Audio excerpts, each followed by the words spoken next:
The world of boxing is diverse and surprising. An international championship bout was staged in a jail in Thailand. Japan's Nakano Kikuchi visited Bangkok's Klong Prem prison to fight inmate Nongmai Saw Siraporn for the vacant WBC Strawweight World Championship. Siraporn began training while serving a 6-year sentence as part of a corrections department program to improve behaviour through sports. Kikuchi dominated, and at the start of round 7, she overpowered her opponent with waves of swings and hooks. Meanwhile, in Vietnam, boxers and fight fans enjoy being back in the gyms after a ban lasting several years. The government became concerned that the sport was too violent and was keen to stamp out the influence of organised criminals. Retired fighter Pham Duan Nan started training in 1952 under some of the earliest Vietnamese practitioners of the sweet science. His collection of photos and memorabilia chronicles Vietnam's boxing history from its very beginnings.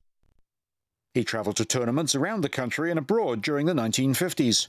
The first Vietnamese boxer to take part in the Olympic Games was my trainer, Vien Tien, in Helsinki in 1952. In 1954, Nguyen Trung and I were the first Vietnamese boxers to attend the Asian Games in the Philippines. Boxers now have access to state-of-the-art facilities in Hanoi. And did you know that half of the Italian boxers who qualified for the Beijing Olympic Games hailed from the area surrounding Marcianise, a town of 40,000 people north of Naples? It's a gritty industrial centre with a gymnasium located in the grounds of a local elementary school. Although the facilities aren't fancy, the gym is always full. So, what's the secret of success?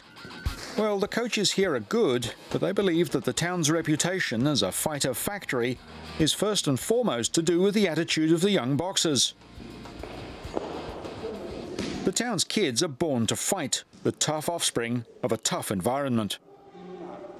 The locals are born with an urge to get into punch-ups. So we have a very easy task. We prepare them, we try to channel their desire to fight to accord with sporting rules, and we turn them into champions. The Italians won the super heavyweight gold, the heavyweight silver, and a flyweight bronze in Beijing.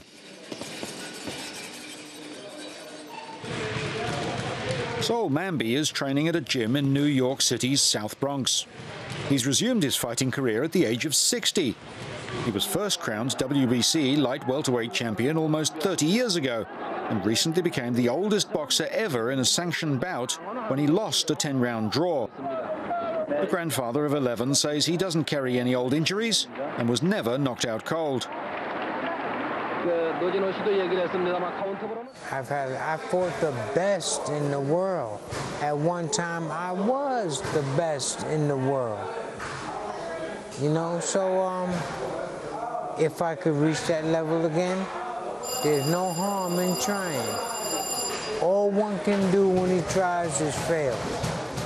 But at least you know who you are because you tried.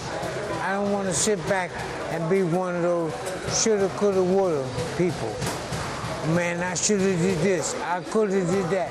No, I'm gonna give it a shot. If I fall short, at least I tried. A solid defensive boxer, he failed to go the distance only once in his career at the age of 46. Now, these guys wouldn't make it into the pro ring. They all work for leading banks and brokerages in Hong Kong, and they came out swinging to raise $150,000 for an organization that funds surgery for poor children born with facial deformities. Each participant had undertaken 6 months training for the night's 3-round events. I had a bit of a wobble, a bit of a haze in the eyes, and the point being there, the big hits you don't even feel because the adrenaline's so high. So you sort of just hope the legs don't go and you carry on. Boxing is increasingly popular as exercise. Few actually test themselves against an opponent in the ring, but more and more people work out by doing boxing circuits, keeping fit by going through the sorts of routines that real fighters do.